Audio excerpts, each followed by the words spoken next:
Mais surtout, moi, je parle beaucoup avec les syndicats de police et avec les policiers depuis des mois.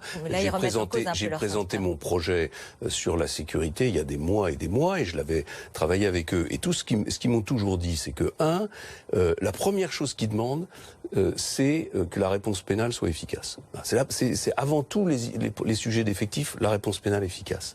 La deuxième chose qu'ils demandent, c'est des moyens matériels. Ils ont, quand on les compare à d'autres polices européennes, ils ont des voitures qui ont 12 ans d'âge, ils n'ont pas d'essence au 15 du mois, ils n'ont pas d'ordinateur, mais vous voulez faire des économies. Donc Ah non, moi j'ai prévu 12 milliards de dépenses supplémentaires en 5 ans pour la défense, la police, la gendarmerie et la justice, dont les 16 000 places de prison que je propose de construire. Puis la troisième chose qu'ils demandent, c'est une organisation, enfin, ils ne demandent pas tous ça, mais moi je leur propose une organisation des forces de sécurité qui soit beaucoup plus cohérente. Il y a 145 000, un peu plus de 145 000 policiers. Il y a 97 000 gendarmes.